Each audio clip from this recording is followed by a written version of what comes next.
Isang pagpalang araw po sa ating lahat, pati po sa ating live viewers. Good morning po. Kahit na hindi po maganda yung panahon, bigyan po tayo ng kalakasan ng ating Panginoon upang makapunta dito at makapakinig na sama-sama mo. So, bago po tayo magsimula, siguro, batiin ko muna po yung mga birthday celebrants po ngayong July. Kahapon po is birthday po ni Brother Nats. At today naman po ay si Sister Ninin or si King Pacho po. At tomorrow naman po, advance na rin po kay Sister Vetvet po. So, happy birthday po. Libre daw tayo pagkain ngayon. Kaya wala daw po munang uuwi mamaya, no? So, combination daw po, collab daw po ng Pacho at gabi. Sabi ni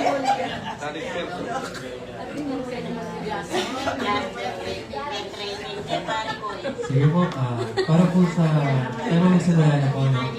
So, para po sa ating opening song, tatanin po natin ang Tanging kay Kristo. So, listansya po tayo po itatayo.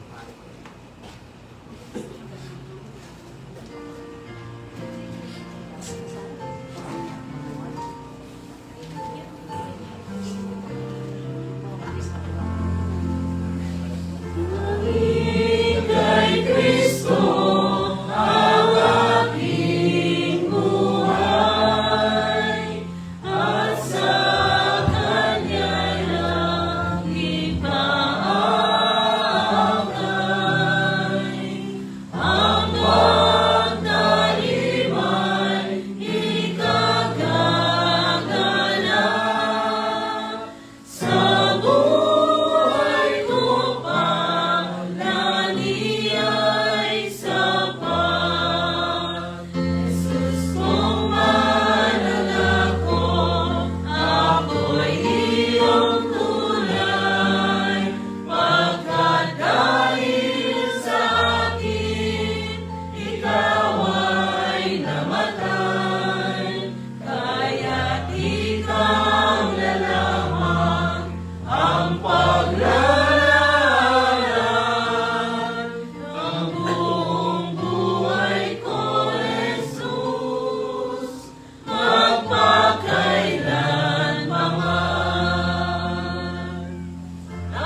Muli po namin ipinagpapasalamat dakilang ang araw na ito dahil isa naman po itong pribilehiyong ipinagkaloob sa amin upang magkasama-samang muli sa lugar na ito kung saan nag-aaral po kami ng iyong mga salita. Bagamat may kasamitan ng panahon, hindi po ito naging hadlang para sa mga kapatid na dumako dito at magkaroon ng desire sa kanilang mga puso na makibahagi po sa gagawin pag-aaral. Ama, pinagtatagubilin po namin ang lahat ng nandito ngayon. Pasasalamat dahil ingatan mo sila mula sa kanilang tahanan.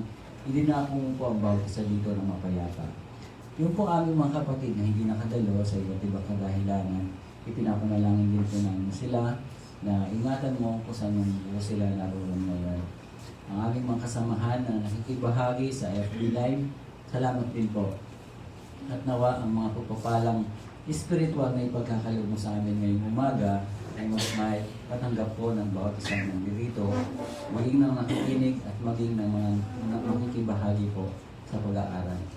Dalangin po namin ang aming kapatid na itatayo mo sa likuran ng pulpito, ipagkaloob mo ang kakayahang may pangunawa sa lahat ang mga mensaheng nais mo pong ipahatid ngayong umaga. Bigyan mo siya ng katalinuhan, gabay ng espiritu, at matalas na pag-iisip upang ang kanyang mga sasabihin ay pawang galing lamang po sa inyo. Maraming salamat sa pagkakataon ito. Isang pagpapala po sa amin ang bawat araw na kami nagtitipon at nagkakaroon po ng pagkakataon makapag-aaral ng inyong salita. Ang inyong gabay, patnubay, ang siya namin hinihiling hanggang sa kami po ay matapos. Sa dakilang pangalan po ng aming mananakot ni Jesus. Amen.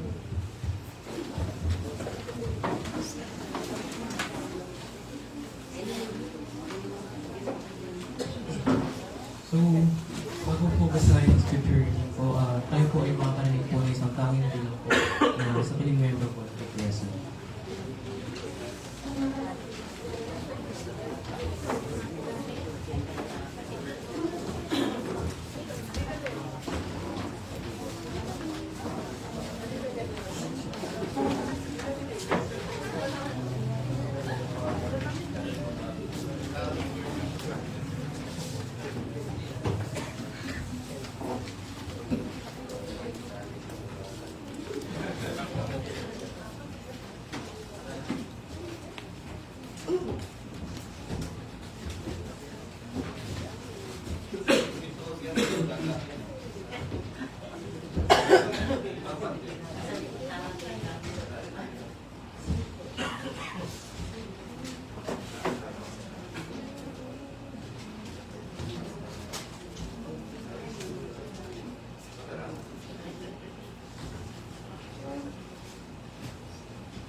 lahat na tumayo po para sa paglalang po sa pagbabasa ng scripture nito po.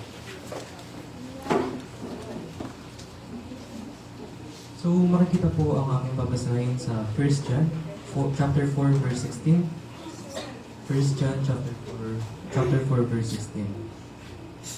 So, akin na po itong babasahin sa wikang Tagalog. Verse 16. At ating nakilala, ating sinampalatayanan ang pag-ibig ng Diyos sa atin. Ang Diyos ay pag-ibig, at ang nananahan sa pag-ibig ay ang nananahan sa Diyos, at ang Diyos ay nananahan sa Kanya. Purihin po ang pagkasalap naman ng Biblia. So bago ko po ay tawagin ang ating tagapagsalita, tayo po ulit ay makakarinig po ng isang special number na babahagi po ni Sister Joy po.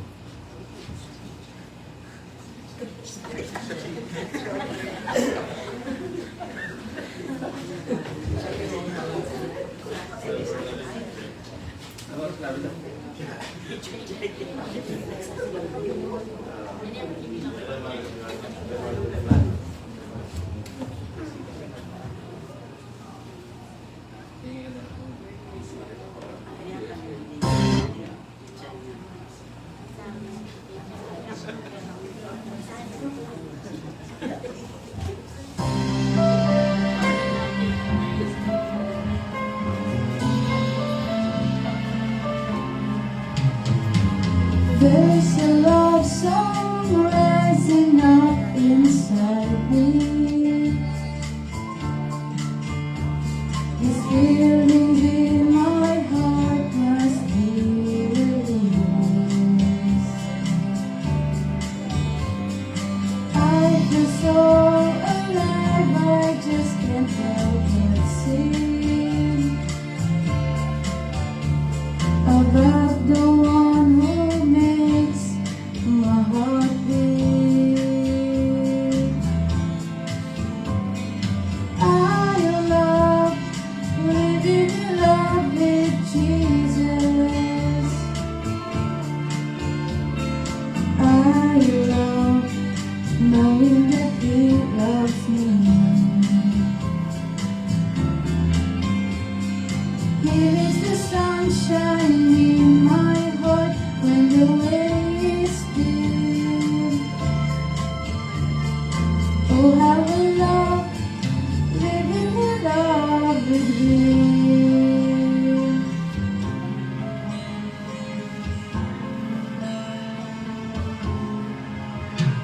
His presence is a treasure this world can afford.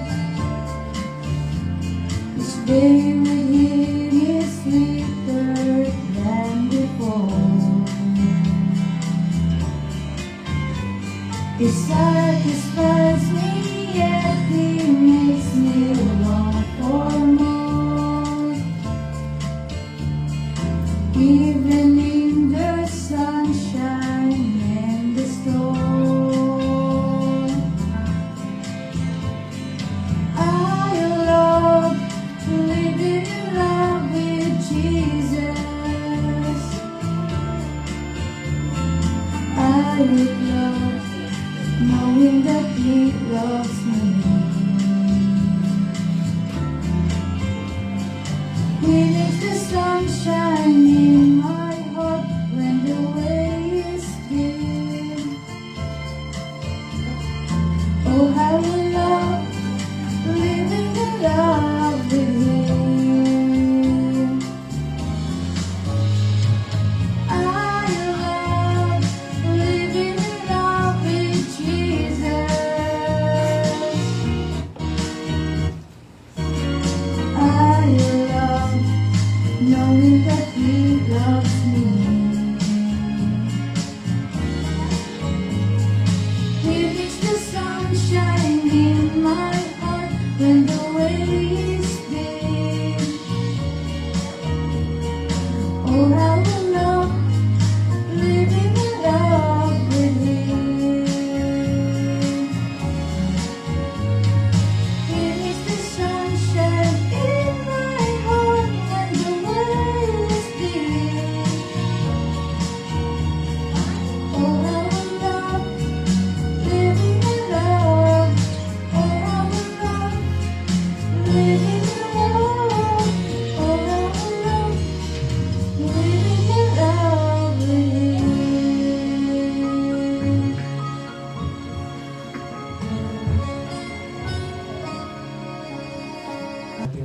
natin na palaging kasubaybay po sa ating pong FB Live.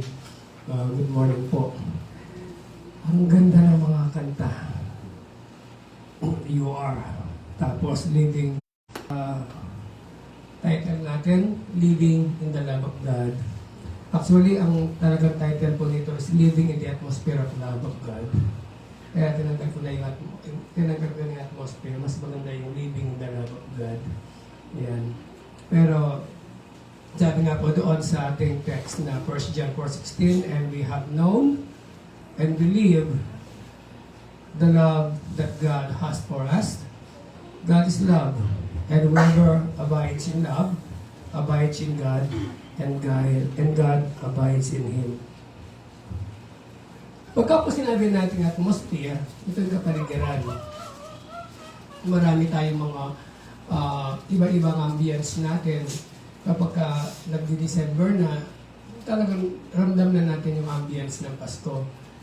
Pagka malamig na panahon, talagang iba talaga. Pagka alam natin na pag nag-iiba ang ating ambience o yung atmosphere natin sa paligid, alam natin pagka araw na ng mga puso, yan, talagang may mga palatandaan tayo na mararamdaman natin, na alam na natin ng mga iba't ibang paparating through the atmosphere o yung ambience na tinatawag.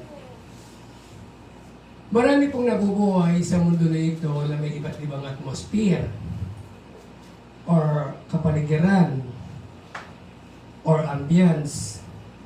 May mga tahanang pamilyang ang ambience niya sa bahay ay galit o away, sigaw, takot, inggit. Yan. Yan ang mga iba't ibang mga ambience or atmosphere o kapaligiran na mayroon tayo na hindi maalis sa buhay ng isang tao itong mga binanggit ko, mga atmosphere sa buhay niya. Dahil kapag yung mga ambiences na yun o yung mga atmospheres na yun ang nananahan sa paligid natin, maapektuhan tayo. Tama po ba? Kapag puro galit ang lumalabas o nakikita pang araw-araw sa buhay ng isang pamilya, maapektuhan ang buhay mo. Even yung pag-iisip mo, maapektuhan. Kasi wala ka ng ibang nararamdaman, kundi yung emotion mo na galit, pagkamuhi, pati pagkilos mo na apektuhan na rin. Kapag ikaw ay nasa isang lugar na mausok, ano mangyayari sa iyo? Hindi mo maiwasan na lumanghap o makalanghap ka ng usok. Kahit hindi mo gusto, makakalanghap ka. Dahil pumasok ka sa isang kwarto na mausok, you cannot do nothing but to inhale. Kasi kailangan mong kumuha ng hangin. Kapag ka naman malamig ang panahon, nanginginig ka. Kapag ka mainit, nakakapawisan ka. So iba-iba ang ambience, iba-iba ang atmosphere sa buhay na dumarating sa buhay natin. Kapag ang atmosphere ng ating puso ay puno ng takot, puno ng galit, at puno ng pag-alala, naapektuhan ang ating pananampalataya. Ang ating pananampalataya ay naapektuhan depende sa ambience ng iyong puso. Pero hindi po itong nais ng Diyos na mangyari sa buhay natin. Dahil gusto niya ang maging ambience o atmosphere ng mga anak niya, tayong mga anak niya, gusto ng Panginoon ang ambience natin, ang atmosphere na dapat nasa atin ay ang atmosphere ng kanyang pag-ibig. Pag-ibig ang gusto ng Panginoon na nasa ating paligid. Kapag ang Kristiyano ay nananatili sa pag-ibig ng Diyos, magbabago ang ating pananaw. Magbabago ang ating relasyon, magbabago ang ating buong pamumuhay. Kung tayo, ang atmosphere natin ay ang pag-ibig ng Diyos. Kaya yung kanta kanina, living in the love of Him. Di po ba? Ang ganda ng kanta kanina. Kaya sabi ng ating verse natin, and we have known and believed the love. Yun ang unang points natin. Ang pag-ibig ng Diyos ay dapat maranasan at panampalatayanan because we have known and believed the love. Mapapansin po natin na dalawang salita ang ginamit ni Juan, sorry. Ginamit ni Juan, dalawang salita. Yung known at unbelieved. We have known, sabi niya. Pangalawa, and believed. Hindi niya sinabing, alam lang namin. Hindi niya sinabing, we only knew. Kundi sinabi niyang, alam namin at pinaniniwalaan namin. Yun ang dalawang bagay na importante na malaman ng bawat isang Kristiyano. Maraming Kristiyano ang may kaalaman tungkol sa Diyos. Yes, even the unbelievers, they know God.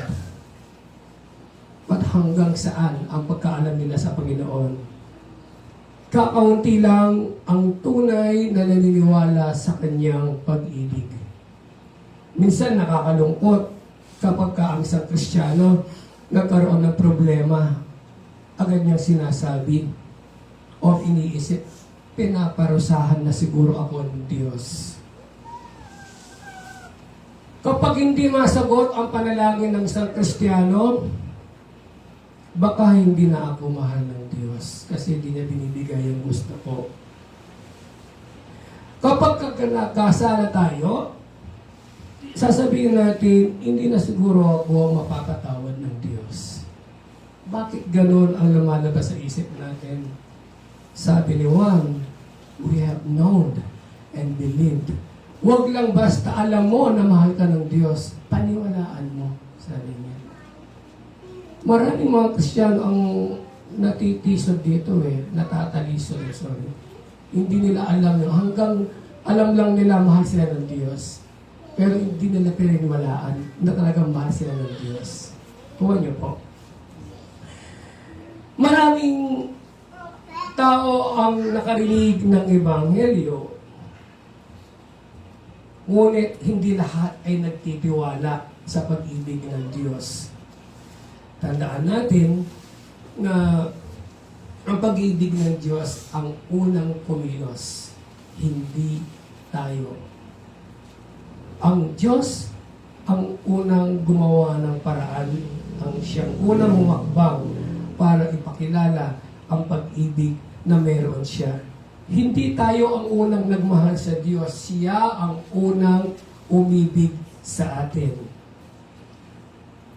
Dahil nung nanampalataya tayo sa Panginoon, yon ay tugon lamang natin. Yon ang sagot natin sa kanyang pag-ibig. Hindi natin inibig ang Panginoon. Nanampalataya tayo sa Kanya because inibig niya tayo. Yon ang naging bunga ng ating pananampalataya. Kaya ang pundasyon ng buhay Kristiyano ay hindi yung bagay na sinasabi mo, mahal ko ang Diyos. No, minahal mo ang Diyos dahil una Kanyang minahal. Hindi mangyayari, hindi magiging imposible ang lahat ng dapat na bakit nandito tayo kundi dahil sa pagmamahal na yun. May dalawang tao na kailangan nilang tumawid sa ibang bangin o kabilang bangin. Ngayon, itong dalawang tao na to, they both know kung gaano katibay yung tulay na yun na kanilang dadaanan para makatawid sa kabilang bangin. Sabi ng isa, alam ko, sabi niya, matibay ito. Oo, sabi naman ng isa. Nag-agree naman yung isa, sabi niya. Tama ka dyan, sabi niya. Alam ko din, kilala ko ang gumawa niyan. Matibay ang daan na yan. Ay, yung tulay na yan. Sabi ng pangalawa. So, sabihin, yung dalawa, parehas nilang naniniwala na matibay yung daan o yung tulay na kanilang tatawirin. But then, yung isa, tumawid. Yung isa, hindi. Bakit? Naniwala lang siya na matibay. Yung isa, naniwala siya na matibay, pero hindi siya sigurado kung gaano katibay. Parehas silang naniniwala na matibay, pero hindi silang dalawa tumawid. Yung isa, naniwala lang na matibay. Pero, on the other side, sa kanyang mind niya, na hindi siya ganun kapaniwala na siya ay talagang matatawid niya ito. Ganun ang nangyayari sa mga ibang Kristiyano ngayon. Naniniwala tayo na mahal tayo ng Panginoon, pero hindi natin talagang binibigay yung full trust natin na talagang mahal tayo ng Panginoon. Dapat pag sinabi ng Diyos na tumawid ka, tumawid ka. Regardless kung anong mangyayari sa iyo, basta naniniwala ka na sinabi iyo ng Panginoon, paniwalaan mo lang siya. For I have known, sabi ng one, and believe. Hindi lang yung alam mo, dapat paniwalaan mo din. Kapag ang ating seguridad ay nakabatay sa ating kabutihan, lagi tayo natatakot, di po ba? Kapag tayo ay naninindigan, nagtitiwala sa ating sarili, malamang kesa hindi, napapahamak tayo. Ngunit kapag ang ating seguridad ay nakabatay sa pag-ibig ng Diyos, na ipinakita ni Kristo, magkakaroon tayo ng kapayapaan. Magkakaroon tayo ng mas nagtitiwala sa Panginoon. Kaya ang buhay natin, kapag tayo ay anumang desisyon ang ginagawa natin, nangyayari sa buhay natin, tanungin mo ang sarili mo, kanino ka nagtitiwala? Sa sarili mo ba? O sa Diyos? Napaka-importanting tanong po yun. Kasi maraming mga Kristiyanong napakataas ng IQ, but they don't know whom they believe. Hindi nila alam kung kanino sila maniniwala. Pero tayo, kahit wala tayong pinag-aralan, hindi ganoon kataas ang standard natin. Sabi ni Pag, anyone, we know and believe. Naniniwala tayo, alam natin, at naniniwalaan natin na si Kristo, siya ang lahat-lahat sa atin. Number 2, God is love, sabi ito sa verse natin. And we have known and believed the love that God has for us. God is love. Alam natin ito, very familiar na verse ito. Verse 4, God is love. But how? How much do we know? Not really. God is God. God is love, sorry. Ito ang isang matinding pahayag sa buong Biblia. Hindi niya sinabing God has love. Hindi niya sinabing ang Diyos mayroong pag-ibig. Hindi rin sinabing God shows love. Ang Diyos nagpakita ng pag-ibig. So magkaiba po yung ang Diyos nagpakita ng pag-ibig. Ang Diyos ay may pag-ibig kesa sa sinabi niya, God is love. Mas matindi, mas intense yung God is love. Para makuha natin ang ibig sabihin doon ay isipin natin na sa isang bundok may bukal, spring. Habang lumalabas ang tubig mula rito sa bukal na yon, hindi natin kailangan pilitin o utusan ang bukal na yon para maglabas ng tubig. Di po ba? Hindi pwedeng sabihin mo sa spring o sa bukal na yon na maglabas ng tubig, magpahito ka mo ng tubig, binabahan na kami. No. Hindi niya kaya dahil hanggat may bukal, hanggat may spring, patuloy ang pagdaloy ng tubig. Dahil yung tubig na yon, doon mismo nang gagaling sa bukal. Ang Panginoon ganun siya. God is love. Siya mismo ang pag-ibig. Hindi niya pwedeng ihinto yan. Kasi siya mismo ang pag-ibig. Kung baga sa kuryente natin, tayo ay naka-submeter lang tayo, yung dumadali ng kuryente sa atin, hindi yan mismo ang source ng resource ng ng kuryente nang gagaling sa ice plant. Yan doon mismo ang kuryente, even sa tubig natin. Anong gusto ko sabihin dito? Yeah, God has shows love. God has love. Pero ang pinaka talagang intense dito, pinakamatindi dito ay yung siya mismo ang pag-ibig. Dahil pinakita niya ang pag-ibig na to nung minsan tayo ay nakasadlak sa pagkakasala, ibinigay niya ang kanyang buhay para sa atin. Inilaan niya ang kanyang buhay, maging ang kanyang pagtibok ng kanyang puso. Ibinigay niya sa atin. Ang huling tibok ng kanyang puso, ibinigay niya sa atin. Meron na aksidente, naglaan ng buhay, pero nabubuhay sila, nare-revive sila. But not God. Ang Panginoon, inilaan niya ang kanyang buhay, even yung huling tibok ng kanyang puso, inilaan niya sa atin. Dahil siya kasi ang pag-ibig mismo. Hindi mo mako-question, hindi mo masasabing, Panginoon, bakit iniibig mo ako hanggang ngayon? Hindi niya masasabing, hindi kita pwedeng ihintuan ng pag-ibig. Kasi natural na ng Panginoon yun. Yung pag-ibig ay nasa Kanya. Hindi ito minsanang may tubig lang, minsanang wala. Ganon din ang Diyos. Hindi siya magmamahal dahil may mabuti tayong nagawa. Hindi siya nagmahal dahil karapat-dapat tayo. Kundi nagmahal siya dahil iyon ang kanyang kalikasan. Nagmahal siya dahil yun ang kanyang nature. Naturalesa niya yun. Parang tayo, ang naturalesa natin. Minsan tayo, ang naturalesa natin nagmumura, hindi tayo pa Kristiyano. Ang naturalesa natin sumisigaw, tumatalak-talak kung kani-kanino, nagkipag-away, nagkipag-chismisan, yun ang naturalesa natin. Tapos naging Kristiyano pa minsan, hindi mo namamalayan, lumalabas pa pala. Nakikita pa sa naturalesa mo, sa pagkatao mo yung old nature. Yun ang nangyayari. Kaya sabi ng Panginoon, God is love.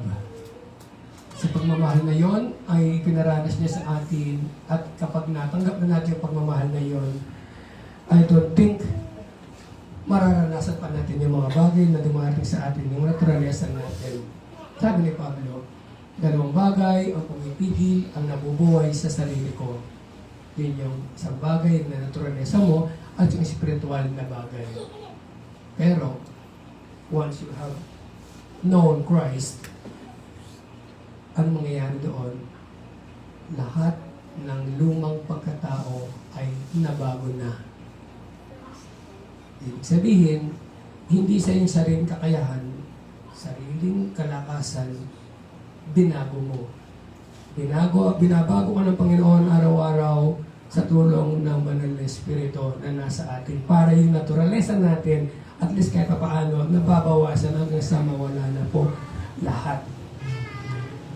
Kapag dumaranas tayo ng pagsubok, huwag agad isipin na iniwan ka ng Diyos. Tanungin mo ang sarili mo, ano ang tinuturo sa akin ng Diyos sa sitwasyon ito? Yun ang agad natin sabihin o isipin. When we experience problem, trials, persecution, temptation, huwag mo isipin na huwag mong gawing negative. Isipin mo, ano kaya ang gustong iparanas o ipaintindi ng Panginoon sa akin? Why am I experiencing this kind of experiences? So, ganun, tumitibay ang iyong pananampalataya kapag inuuna mo palagi ang tanong na, Panginoon, ano gusto mo sa akin? Bakit nararanasan ko to? So, by that idea, mararamdaman natin na talagang kailangan natin ang Panginoon sa buhay natin.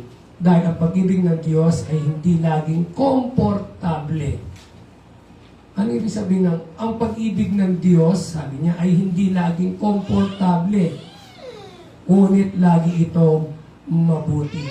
Minsan kasi, gusto natin kapag naging Kristiyano tayo, akala natin masarap na ang buhay ng isang Kristiyano. Di po ba? Akala natin komportable na tayo.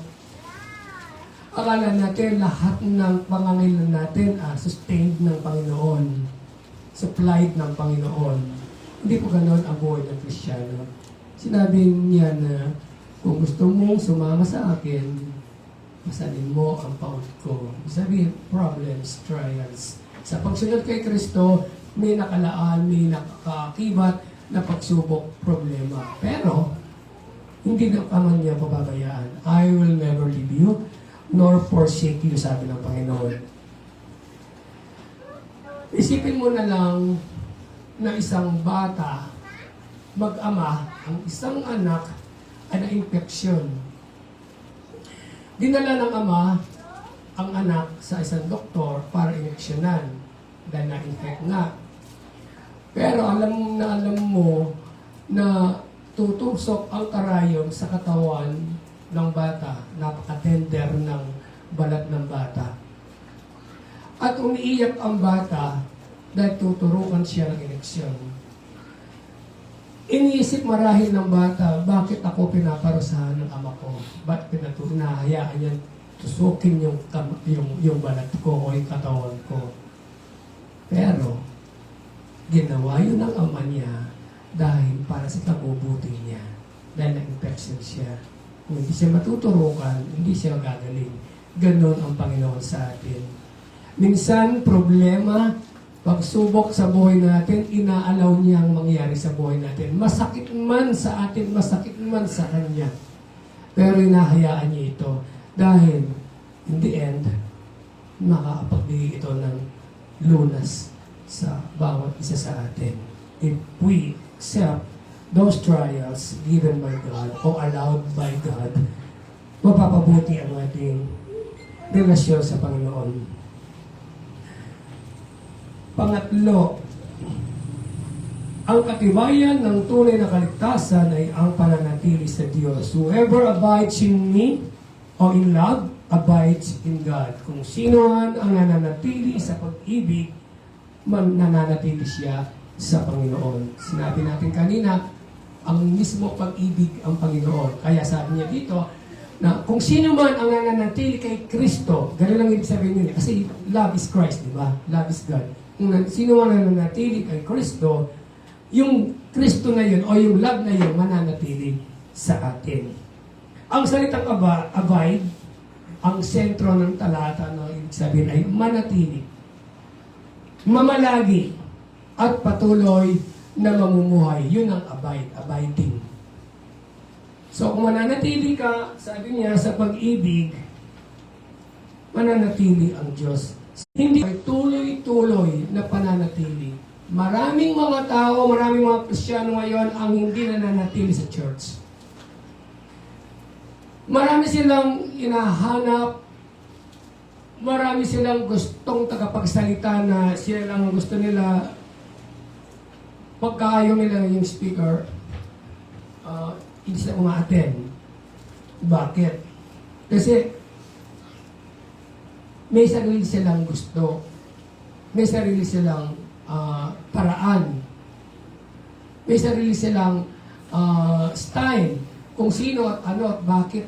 Sila lang nakakaalam. Kaya kapag ang isang Kristiyano ay gano'n ang kanyang klase ng pamumuhay na paiba-iba siya, hindi siya nananatili sa pag-ibig ng Diyos. Dahil kapag nananatili ka sa pag-ibig ng Diyos, sabi niya, lahat ay nako-cover. Hindi mo makikita yung katabi mo. Kung ano ang kakulangan niya. Kung ano ang problema niya sa iyo at problema mo sa kanya. Dahil ang pag-ibig nako-cover lahat. Hindi mo masasabi na nananatili ka sa pag-ibig ng Diyos kung ang puso mo at ang buhay mo at ang mata mo at ang puso mo ay diverted sa paningin ng Diyos o sa harapan ng Diyos. Kung nakaibang daan ka, nakalinis ang daan ng puso mo, nakalinis ang daan ng isip mo, hindi sa Panginoon, naku, delikado na. Mag-isip-isip ka na kung ikaw kaya ay talagang tunay na nananatili sa pag-ibig ng Diyos. Ang nananatili sa pag-ibig ng Diyos, yun yung anumang bagay ang dumaan sa buhay mo, tanggapin mo. Dahil pinanghahawakan mo yung sinabi ng Diyos na I will never leave you. Hindi kita iiwan, ni pababayaan man, sabi ng Panginoon. Kapag ang isang tao ay tunay na naligtas, hindi siya mananatiling pareho kanyang buhay. Di po ba? Totoo naman yun eh. Noong hindi ka Kristiyano, lahat ng kasamaan sa buhay mo ay nasa iyo. Pero kung naging Kristiyano ka na, mag-iiba na ang buhay mo. Babaguhin siya ng Diyos o binago na tayo ng Diyos. At sa mga unang makikitang bunga ng pagbabagong iyon ay ang kanyang pag-ibig sa Diyos. Yes, meron tayong pag-ibig. Pero yung pag-ibig na yon, sariling pag-ibig lang natin sa mga taong umiibig lang sa atin. Yun lang ang iniibig natin. Pero itong pag-ibig na binigay ng Diyos sa atin, kapag tayo naging Kristiyano na, sabi niya, ang unang bunga na makikita sa isang tunay na Kristiyano ay ang pag-ibig. Pag-ibig na nanggaling kay Kristo, pag-ibig na kailanman ay walang kapares, pag-ibig na kayang tiisin ng lahat, pag-ibig na kaya mong gawin para sa Diyos, para sa iyong kapwa.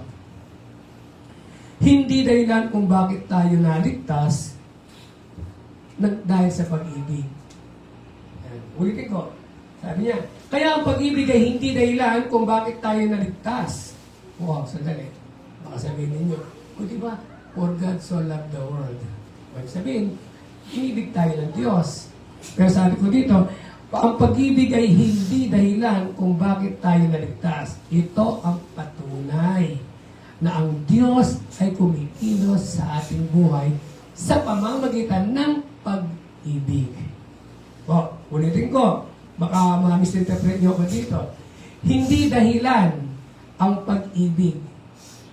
Okay po, yung pag-ibig na yon na nasa atin, hindi ibig sabihin na dahil tayo naligtas ay dahil inibig natin ng Panginoon. No.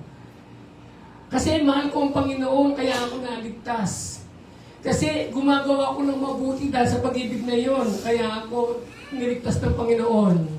Kaya ako umakyat sa langit kasi mapagmahal akong tao. Yung pag-ibig na yon, hindi yon ang nagligtas sa atin. Kundi ang pag-ibig na nasa atin, ito yung patunay na ang Diyos ay kumikilos sa ating buhay. Ibig sabihin, nung tayo ay naligtas na, yung pag-ibig na nasa atin dati, natakpan na ng bagong pag-ibig. At iyon ay kinikilos, ginagalaw ng Panginoon sa ating buhay. Kaya, huwag natin ipagmalaki yung pag-ibig natin. Walang kwenta yung pag-ibig natin. Ang mahalaga, yung pag-ibig na pinantakip ni Kristo doon sa lumang pag-ibig natin. Yun ang naging dahilan kung bakit tayo ay umiibig sa ating kapwa. It is not because that we have love, yung dati natin. It is because God put a new love sa atin. Ibig sabihin, ang isang puno ng mangga ay hindi nagiging puno ng mangga dahil may bunga ito. Okay. Halimbawa, yung mangga nakikita mo, siya ay mangga. Dahil ba siya ay may bungang mangga? Nagbubunga ito, sabi niya, dahil mangga ito. Hindi yung nakikilala mo siya sa bunga, siya ay mangga o santol o sampalok o what. Alam mo na mangga iyon, kahit wala siyang bunga, kasi alam mo yun ay mangga. Nakukuha niyo pong ibig sabihin dito. Gayon din ng Kristiyano, hindi tayo nagmamahal upang maligtas. Sabi, nagmahal tayo dahil tayo ay iniligtas na. Wala tayong kakayahan para magmahal. Nagkaroon lang tayo ng kakayahan na magmahal dahil kay Kristo. Dahil sa pagmamahal na yun na ibinigay niya sa atin, kaya yung pagmamahal na yun ay naibabalik natin sa kapwa natin. Kaya kung ang buhay natin ay puno ng galit, sabi ko kanina, yung atmosphere ng buhay natin ay puro galit, puro problema, puro sigawan, anong klaseng Kristiyano tayo pagka ganun. Dapat ang ambience natin, ang atmosphere ng puso natin ay si Kristo. Sabi niya, ang kagandahan pa dito, kapag ka, sabi niya, nananatili kayo sa pag-ibig. Ibig sabihin, we are required na manatili sa Panginoon. At ang ganti naman ng Panginoon, pag nananatili tayo sa Kanya, sa anong kasunod niya? Mananatili ang Diyos sa atin. So, nanatili tayo sa Kanya, patuloy tayo nagtiwala sa Kanya. Anong sagot ng Panginoon? Nagtiwala ka, sige, mananatili ako sa iyo. Yun ang pinakamasarap na premyo na mararanasan ng bawat Kristiyano. If you abide in God's love, God abide in us. May ganti ang Panginoon. Hindi lang one-sided na nanatili ka. Yun lang, hindi po doon nagtapos. Sino dito ang hindi pa nakakilala kay Kristo? What I mean is, okay, lahat tayo, kilala natin si Kristo. Sino dito ang wala pang relasyon sa Panginoon? Sino pa dito yung hindi pa nananatili ang pag-ibig ng Diyos sa puso? Sino pa dito yung nilalaro ang kanyang pagkakristyano? Sino pa dito yung ayaw pang, hindi pa nagsasawa sa kasalanan? Gusto pa niyang tsaka na lang. Sinabi ko itong ilustrasyon na to sa Urani last Sunday. Sabi ko, may dalawang magkaibigan. Yung isa, sabi ko, ay barumbado. Yung isa ay attorney. Palagi silang magkasama. So sa bawat kalokohang nagagawa ng isang tao na to, palagi niya pinagtatanggol ang kanyang kaibigang attorney. Malakas ang loob niya na gumawa ng kasalanan kasi meron siya best friend na attorney. Palagi niya itong pinagtatanggol. Sige, basta, sabi niya, hanggat ako ay attorney, sabi niya, absuelto ka palagi sa mga kasalanan mo. Kaya, lang, ginagawa niya yung mga kalokohan until one day, nakapatay siya sa isang businessman na hino-hold up niya. Tapos, dahil malakas tong tao na to, malaking tao, isa siyang elite, na nakasuhan siya. So sabi niya, sige, sabi niya, meron naman akong attorney na kaibigan. Sabi nung lumapit sila sa lumapit siya sa kanyang kaibigang attorney. Sabi niya, kaibigan, sabi niya, kapatay ako. Sabi niya, amin mo ako. Ibiswelto mo ako sa kaso ko, sabi niya. So ako, pinatay mo, kwento. Okay, sabi niya. Alam ko naman ka, matutulungan mo ko. Kasi kaibigan kita attorney ka sabi niya. Lahat naman ng talagang pinapampers mo ko. Binibigay mo lahat sa akin, sabi niya. Okay, sabi niya. Pero sabi niya, kaibigan, hindi na kita matutulungan ngayon. Ha? Sabi niya. Yes, sabi niya. Di ba ikaw attorney ka? No, sabi niya. Hindi ako attorney. Hindi ka attorney, sabi niya. Oo, hindi na. Ano ka, sabi niya? Isa na akong judge. Kuha niyo. Kasi ako ng tagahatol. Darating ang panahon, aharap lahat tayo sa Panginoon. Anong ginawa mo? Bakit hindi mo siya tinanggap? Maraming pagkakataon na binigay sa iyo. Maraming pagkakataon na handa mo siyang lapitan. Handa kanyang tulungan hanggat bukas pa ang pinto ng kaligtasan. Pero darating ang araw, hindi na siya ang magbibigay tulong dahil isa na siya judge. Ang Panginoon, siya na ang maghahatol. Na bakit haharapin mo siya, bakit hindi mo ko tinanggap sa buhay mo noong lahat ng pagkakataon ay binigay ko sa iyo. So that's the time para makapag-isip ka na hanggat may panahon pa. Lumapit ka sa Panginoon, ibigay mo ang kaligtasan ng Panginoon. So, Yun lamang po ang ating pinag-aaralan tungkol sa pananatili sa o pamumuhay sa pag-ibig ng Diyos. Kung ang pag-ibig ng Diyos nasa atin ay pamuhay natin, wala akong ibang masabi kundi talagang perfect ang magiging Christian life natin if we live in God's love. Tayo po ay manalangin. Dakilang Diyos, kami po ay nagpapasalamat sa umaga na ito na inyong pinagkaloob sa bawat isa sa amin. Salamat sa pag-ibig na pinagkaloob mo sa bawat isa. At salamat na isa po kami doon sa tumugon sa pag-ibig na inalay mo sa buhay po namin, Panginoon. Ang dinalangin po namin sa mga oras na ito, ang aming pong mga kapatid na kung sino pa po ang hindi pa nanatili sa pag-ibig mo, Panginoon, ay sa magitan po na mga mensahe kanya narinig, nawa ay maibigay na niya ang kanyang puso, ang kanyang sarili, kanyang kabuuan, Panginoon, para manatili sa pag-ibig na meron ka. Salamat po sa katahimigang pinagkaloob mo sa amin at i-bless mo pa po ang aming susunod na gawain. Ito po ang aming samang dalangin sa pangalan po ng Panginoon Jesus. Amen. Good morning po.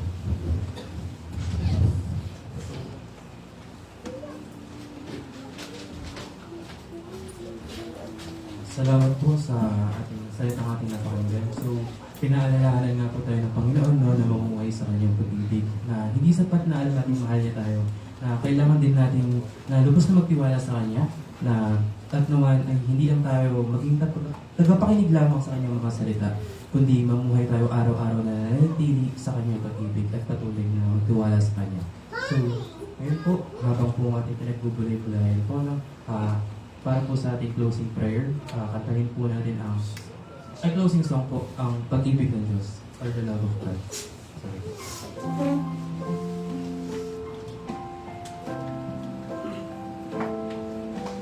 So, yung stanza po tayo pwede po.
Dakilang pagsinta ng Diyos, nakasay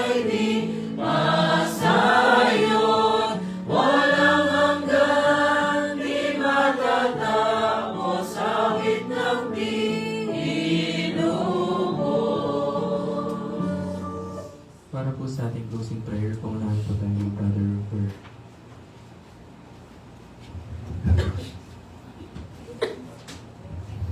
Sige po tayo na lang. Ama namin makapangyarihan sa lahat, pinapupuri namin, pinasasalamatan sa araw nito na muli naman po kami nagkasama-sama upang makapagharal po kami ng inyong salita, Panginoon. Panginoon, ang iyong salita ay makapangyarihan. Salamat sa anak mo binigay upang lubos namin maintindihan. Salamat sa isang linggong paggabay mo sa amin, Panginoon. Salamat sa mga blessing, Panginoon. Salamat sa katapatan at pag-ibig, Panginoon. Salamat sa mga biyayang araw-araw na binibigay mo, Panginoon. Salamat sa mga kapatiran na nagbigay ng oras sa araw nito. Salamat sa mga FB viewers na palaging sumusubaybay sa ating gawain, Panginoon. Panginoon, salamat sa lahat. Papuri, pasasalamat muli na binabalik sa pangalan ni Jesus. Amen.